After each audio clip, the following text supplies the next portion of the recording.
नमस्ते साथियों,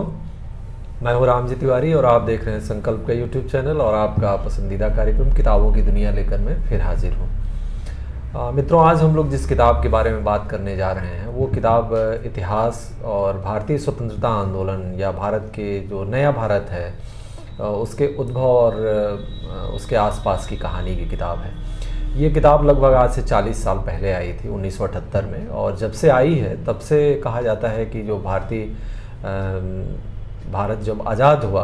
तो उसके आसपास की घटनाओं और उस समय जो क्या हो रहा था उसके बारे में सबसे प्रामाणिक दस्तावेज़ के रूप में उसे देखा जाता है। भारत के विभाजन पे और भारत की आज़ादी पे वैसे तो बहुत सारी किताबें हैं और इतिहास के जो भारतीय इतिहास को लिखने वाले लोग हैं वो पसंदीदा विषय भी रहा है, लेकिन ये एक ऐसी किताब है जिसका जिक्र बहुत सारे लोग करते हैं और इसे कोट बहुत सारे लोग करते हैं, जो जितनी विश्वसनीय है उतनी ही पठनीय भी है। जी हाँ, आज हम बात कर रहे हैं फ्रीडम एट मिडनाइट की। ये किताब हिंदी में 12 बजे रात के करके आई है। अंग्रेज़ी में फ्रीडम एट मिडनाइट से ही ज़्यादातर लोग इसे जानते हैं और इसे लिखने वाले हैं दो विदेशी, एक अंग्रेज़ लैरी कॉलिंस और एक फ्रेंच डोमिनिक लापियर है। तो इन दोनों लोगों ने मिलकर ये किताब लिखी। इससे पहले इस किताब के बारे में मैं बताऊं, थोड़ा लैरी कॉलिंस और डोमिनिक लापियर के बारे में ही बात हो जानी चाहिए।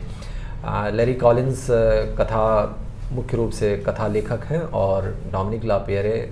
गैर कथात्मक लेखन करते हैं। तो दोनों लोगों ने क्या किया कि एक शोध करके और एक ये जो जोड़ी बनी लैरी कॉलिंस और लापियर की, ये कई अच्छी कृतियों, कई क्लासिक कृतियों की ये को देने वाली जोड़ी है। और येरूशलम इनकी किताब है। लापियरे ने आनंद नगर लिखा जो सिटी ऑफ जॉय नाम से इंग्लिश में लिखा था, और फिर उसके बाद उन्होंने इज़ पेरिस बर्निंग लिखा। एक और किताब है जो भोपाल में गैस कांड हुआ था 12:05,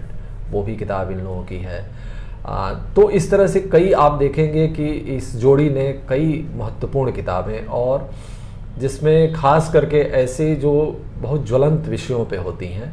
बहुत ज़्यादा शोध करते हैं ये लोग, बहुत पर्याप्त रूप से विश्वसनीय तरीके से शोध करते हैं, और उसे कैसे एक तरह से आप समझिए कि वो शोध भी है और एक कथा तरह से जिसे बुना जाए, तो जो प्रेजेंटेशन है उस किताब का वो भी बहुत लाजवाब होता है। अगर आप इस किताब को, ये है 400-450 पेज की किताब और इतिहास की है, तो बहुत सारे तथ्य हैं इसमें और बहुत सारी महत्वपूर्ण चीज़ें हैं, लेकिन अगर आप इसे पढ़ने लगेंगे तो आप 10 पेज 15 पेज के बाद आप ये किताब चाहेंगे कि ये छूटे ना आपसे, और ये किताब जो है वो लगातार आपके साथ बनी रहेगी। इतनी रोचक शैली है और इतनी विट के साथ और इतने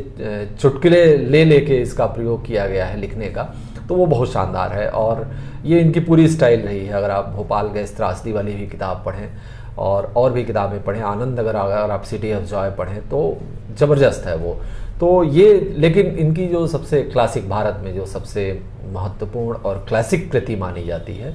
वो फ्रीडम एट मिडनाइट मानी जाती है, 12 बजे रात के। इस किताब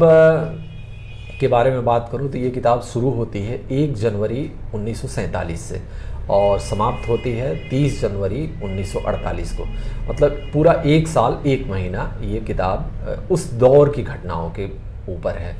1 जनवरी 1947 जब माउंटबेटन को नियुक्त किया जाता है भारत में गवर्नर जनरल, तो लंदन से ये किताब शुरू होती है। क्लेमेंट एटली उनको बुलाते हैं और उनको गवर्नर जनरल नियुक्त करते हैं और कहते हैं कि आपको ये जिम्मेदारी दी जा रही है भारत के एक तरह से आज़ादी की भी और भारत के एक तरह से जो नया भारत बनने वाला है, एक तरह से कहिए तो विभाजन की भी। तो वो जिम्मेदारी, और उसके बाद वो किताब शुरू होती है। तो आप देखेंगे कि ज़्यादातर किताबों में क्या होता है कि दिल्ली और आसपास की घटनाओं का जिक्र होता है। इस किताब में एक साथ जैसे लंदन की में क्या हो रहा है, इंग्लैंड में क्या हो रहा था भारत को लेके, और चूँकि लैरी कॉलिंस एक अंग्रेज़ हैं तो वो उन्होंने, और माउंटबेटन पे उनका बहुत ज़्यादा काम रहा है इन दोनों लोगों का। माउंटबेटन पे 2 किताबें हैं इनकी,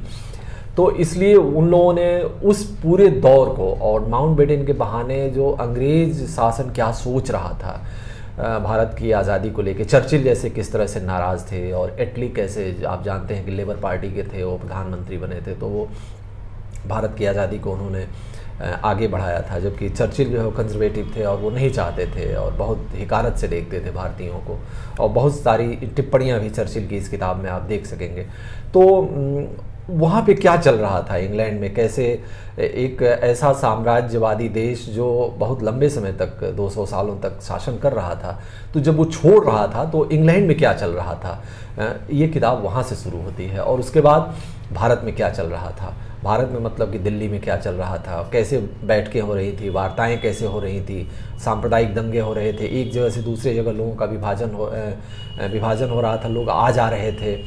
लाखों की संख्या में लोग मारे जा रहे थे। गांधी कहाँ पे थे उस समय, नेहरू और पटेल और जो महत्वपूर्ण लीडर थे वो क्या कर रहे थे, विभाजन को लेके क्या चल रहा था, जो राजे रजवाड़े हैं, एक पूरा चैप्टर इस किताब में उस पे है। तो आप वो इंटरेस्टिंग भी है और उस दौर को भी बताता है कि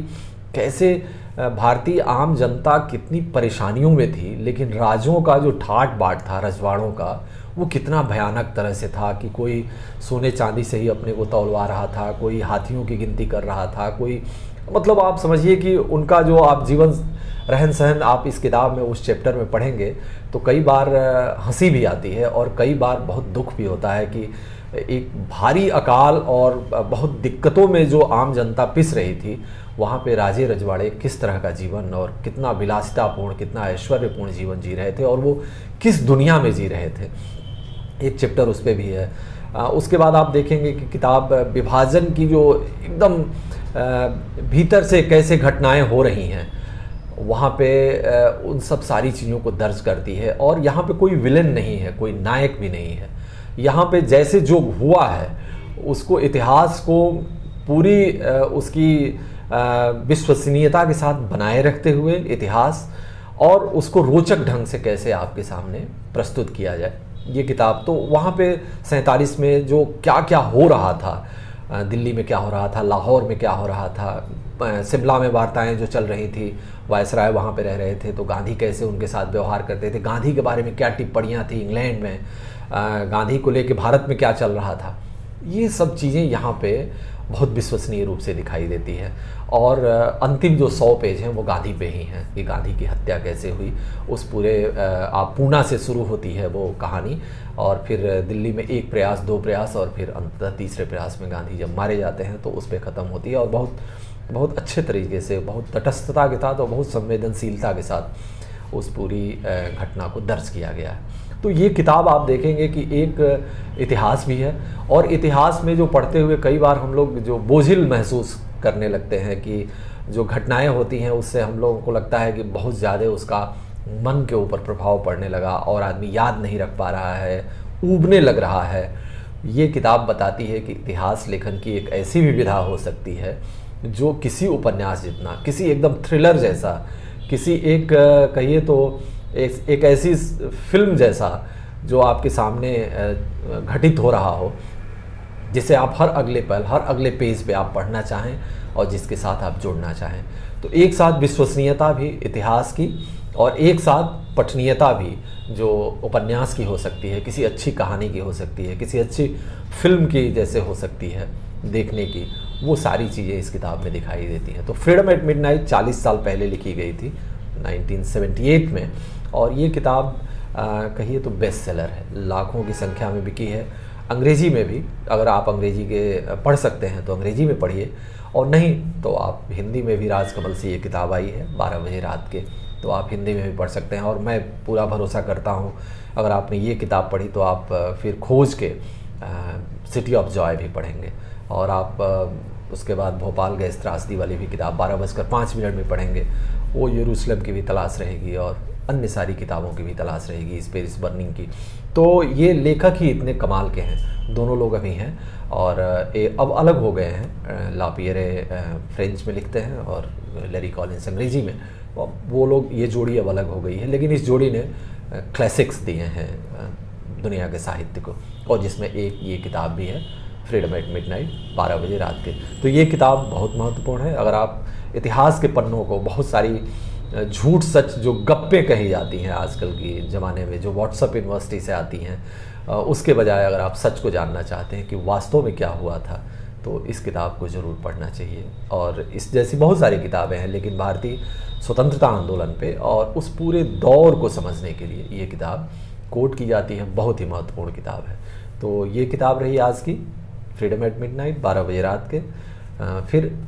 कैसा कार्यक्रम लग रहा है, अपनी फीडबैक आप लोग देते रहिए, और अगले सप्ताह हम लोग फिर किसी अच्छी किताब के साथ, किसी कालजयी किताब के साथ आपसे फिर मुलाकात होगी। तब तक के लिए